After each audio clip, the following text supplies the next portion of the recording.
proactive in addressing that. I think reviews of data of multiple states that we've seen on NPR and some other national publications have shown that Iowa doesn't necessarily stand out in its test capacity. Test Iowa hasn't ramped up yet.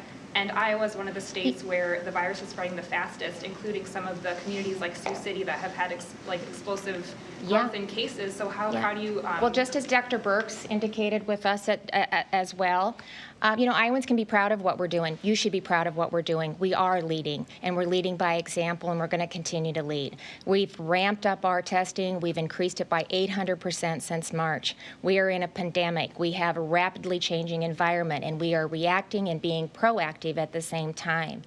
When we had a chance to talk to them about how we're aggressively utilizing testing and contact tracing and working in partnership with our manufacturing facilities, they didn't understand that we were going to the hot spot and we were testing. So of course our positive cases are going to increase, and of course we're going to continue to see that. But we're also, like we did with some of the plants, we're going to identify, we're going to separate, we're going to mitigate the exposure, and we're going to be able to get them back up and increasing their capacity at these plants so that our farmers who are producing meat supply for the country and for the world can continue to do what they do and play a critical role in feeding the world. And so this is a finely oiled machine, and we have to make sure that all aspects of it are working appropriately. And so we've got farmers that are raising hogs and cattle and producing, and we got processing plants that need to be able to process. And so we need to do it responsibly and safely,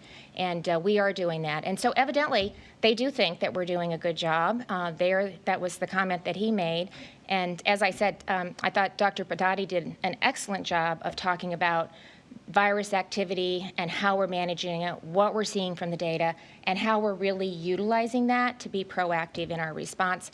And evidently she did it well enough that they thought that she should be a part of the coronavirus task force. So I think Iowans should be proud of that. And I know that I certainly am. It's not perfect, but I think we're doing everything we can to really take care of Iowans in a responsible way, but also to get this economy up and going so Iowans can get back to work, and we can do everything we can to get our lives somewhat back to normal.